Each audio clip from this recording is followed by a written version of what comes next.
iyan ang siyang bukal ng buhay. Ang siyang bukal ng buhay mo, tinatagdan. So karamihan po siguro sa atin dito is na-disciple na po, di ba? So at tinanggap na po natin ng buong puso ang ating Panginoon. At lahat po tayo dito ay Kristiyano na, no? So naranasan na din po natin kung gaano po kumilos ang ating Panginoon sa ating mga buhay, no? At kung gaano niya po napagtagumpayan ang mga pagsubok na dumaan sa ating mga buhay, no? At kung gaano niya po tayo iningatan sa araw-araw. At kung gaano po siya kabuti sa atin, no? At bilang tagasunod po ng ating Panginoon, no, as a disciple ng Lord, so dapat po nangingibabaw po sa atin ang pagiging Kristiyano. Amen?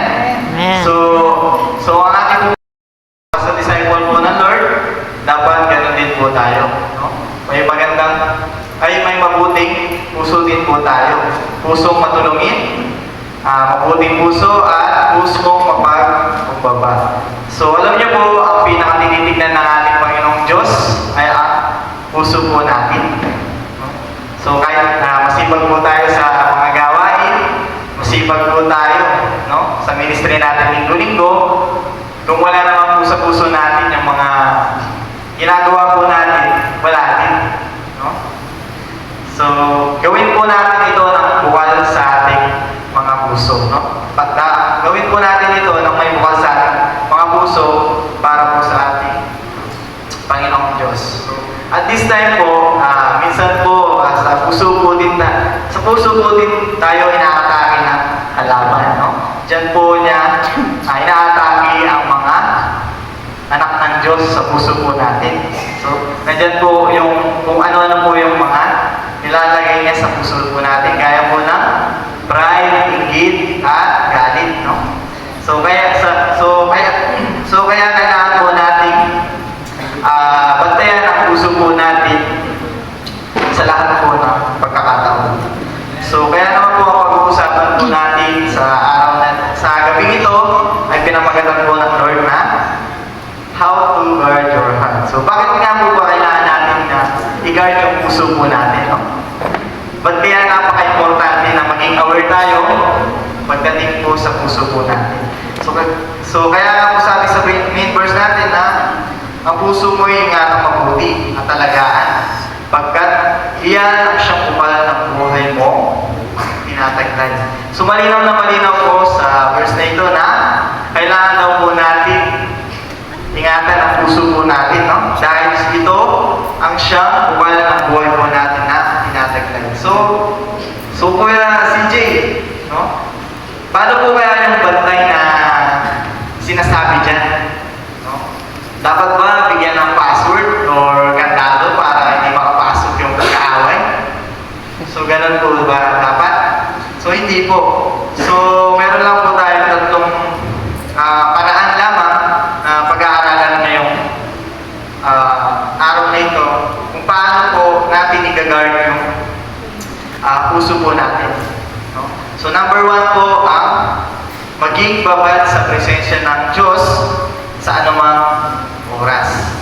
So sabi po sa awit 63 verse 1 to 3, Diyos, ikaw ang aking Diyos na lagi kong hinahanap. Ang uhaw kong kaluluwa ay tanging ikaw na ang hangad. Para ang tuyong lupa na tubig ang siyang lunas.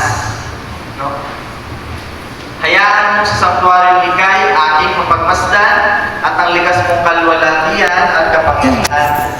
So ang wagas na pag-ibig mo ay mainam pa kaysa buhay. Kaya pupurihin kita, O Diyos, at mararamdaman. So dito po sa aming David, no, makikita po natin kung gaano siya manabik sa presensya po ng ating Panginoong Diyos. Kaya po ang sabi niya dito, O Diyos na lagi kong hinahanap, no? Sabi po ni David. So, church, as a Christian po, dapat po dapat po, ganun din po tayo kay David, no? At nasabi po sa Biblia, lagi kong hinahanap, no?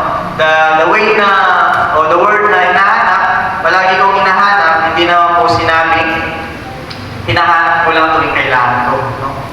Hinahanap ko tuwing gusto ko lang. So, hindi po dapat ganun. So dapat hanapin, lagi po tayo malapit sa presensya ng ating Panginoong Diyos. No? Gaya po ni David. So, lalo na po pagkasama po natin yung mga kapatiran po natin. No? So, napakasarap po sa feeling. Kasama po natin sila. Kaya po sikapin natin na maging babad po sa presensya ng ating Panginoon, hindi po sa presensya ng kahit na sino man. So, number 2 po. So, mabilis lang po. So, ginagawa ko kayo.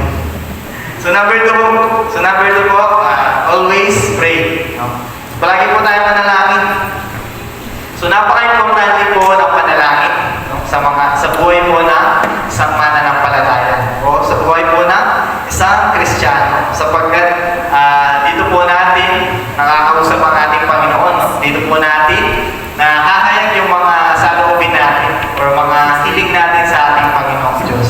Kaya sabi po sa 1 Thessalonians chapter 5, verse 16 to 17, sabi niya, palagi kayong manalangin, sabi po ng Lord, sa atin ang may pasasalamat sa lahat ng pagkakataon. Sabi po sa Biblia, sapagkat ito ang kalooban ng Diyos. So, hindi naman po sinabi na mag-pray ka lang pag may blessing ka. Pray ka lang pag may hinihingi ka. Hindi po. Eh, sabi po dito, sa lahat ng pagkakataon. So, amen po. Siguro, palakpakan po natin ang ating Panginoon. So, ang prayer po, wala naman pong bahay niya, pero may malaking na pagpapala at balik sa ating Panginoon Diyos. No? So, isa po ang prayer para po mag-guide natin heart natin, no? Ang puso po natin. Sabi po sa Biblia, sa John chapter 14, verse 13-14. So, if you believe, kung maniniwala ka, if you believe, you will receive what you ever ask in prayer. So, kung maniniwala daw po tayo, marireceive po natin ano man ang hingin natin sa prayer. So, hingin po natin sa Lord ang guidance po ng ating puso. No? Sa panahon po kasi ngayon, so madali po tayong matangay ng mga tao. No? So, lalo na po yung mga wala po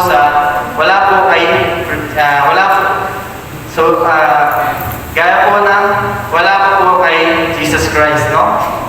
At kung wala pa po tayong malalim na relasyon sa ating Panginoong Diyos. So nandiyan na po yung, gaya po na sabi ko kanina, inggit at iba pa, pride. So hingin po natin sa Lord hingin po natin sa Lord ang guidance po ng ating puso. So at panguli po, number 3, always check your heart. So lagi po natin check yung heart natin, no? So lagi po natin bantayan ang ating puso. So kasi po minsan, akala po natin nasa Kristo tayo, minsan nagiging obligasyon na lang po, no? So hindi na po natin nagagawa sa para sa Diyos, no? Ginagawa na lang po natin kasi kailangan. So hindi po sana ganon. So as a disciple po ng Lord, gawin po natin ito na buong puso para po sa ating Panginoong Diyos. Hindi po para sa tao, hindi po para kay bishop, hindi po para kay pastora, kundi para po sa ating Panginoong Diyos. Hayag man po yan o hindi, si Lord lang po ang makakaalam ng lahat at sa lahat po ng saloobin natin. No? So, manalangin lang po tayo sa ating Panginoong Diyos at huwag po natin gawin yung mga bagay na para po mapurihan tayo. No?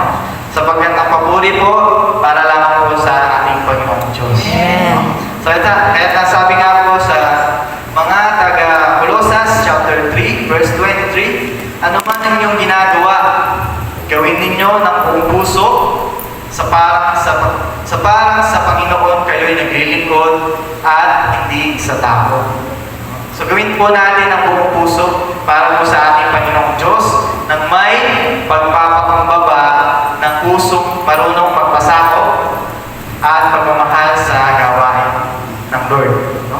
So, always check your heart po. Always check your heart din po sa mga nakakasama natin. No? Especially sa mga youth, sa mga kaklase natin, sa mga kaibigan natin na unbeliever. No? So, always check your heart. Baka po napapabilang na tayo sa kanila. No? Nakagawa po tayo ng hindi nakaka-glorify sa ating Panginoong Diyos. No? as a disciple po, dapat po tayo ay maging magandang ehemplo sa iba. At maging ilaw po tayo sa iba. So gaya po ng sabi sa Biblia. So this evening, gusto po ng Lord na always check your heart. Manatilihin po natin, no, ang init at araw sa presensya po ng ating Panginoong Diyos. At panatilihin natin ang connection po natin sa ating Panginoong Diyos. At always check your, lagi po natin i-check kung nakaka-glorify ba ba kay Lord ang mga ginagawa natin. No?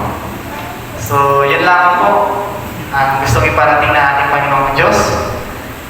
Sige po, tayo po ay tumayo bilang ay sa closing prayer. At ka magpapakumbaba, may humility, ikaw ay magkakaroon ng puso na handang maglingkod sa ating Diyos. Amen. Pagkaganyan po yung mga katuruan na po nakaka-encourage. Di po ba? Amen. Sige, tayo po manalangin, tayo po tayo. Aming Diyos na kapangyarihan sa lahat, pinupuri at sinasamba ka namin. Pinaparangalan po namin, Ama, tinataas ang iyong dakilang pangalan. Lord. O Diyos, salamat po sa mensahe na aming narinig sa gabing ito. Ang dalangin po namin, Ama, ang naghayag ng iyong banal na salita, pagpalain po siya sa po ng kanyang buong sambahayan. Gamitin mo po ang anak mong ito, Lord, ng malakasan sa iyong ubasan. Ano man po ang pangangailangan niya, Ama, katagpuin niyo po. Kayo po ang magbigay ng trabaho sa kanya, O Diyos. Yung kalooban mo, yung wala pong pasok ng Sunday, Panginoon, tsaka Saturday. Yung magamit pa po siya sa iyong panambahan, hindi po siya mawawala, Panginoon. Kaya salamat po sa anak mong ito, Lord, na ginagamit mo po mightily sa iyong kaharian. Thank you, Lord. I-bless mo po siya lagi. Pangunahan mo po siya lagi. Maging ang lahat po na nandito ngayon, aming Ama, pangunahan niyo po ang bawat isa. Ano man po ang pangangailangan ng bawat isa, katagpuin niyo po, Panginoon. Naniniwala po kami, hindi po nasasayang ang bawat oras na nandito po kami, sapagkat napapangiti ka namin, aming Ama. Kaya Lord, ingatan niyo po ang bawat isa, pangunahan niyo po ang bawat isa, pagpalain niyo po ang bawat isa. Maraming salamat po, minsan pa, naganap po yung kalooban sa lugar na ito. Tinataas ka namin, Ama, pinupuri ka namin, sinasamba ka namin, sa pangalan ni Jesus. Amen. Amen. Amen.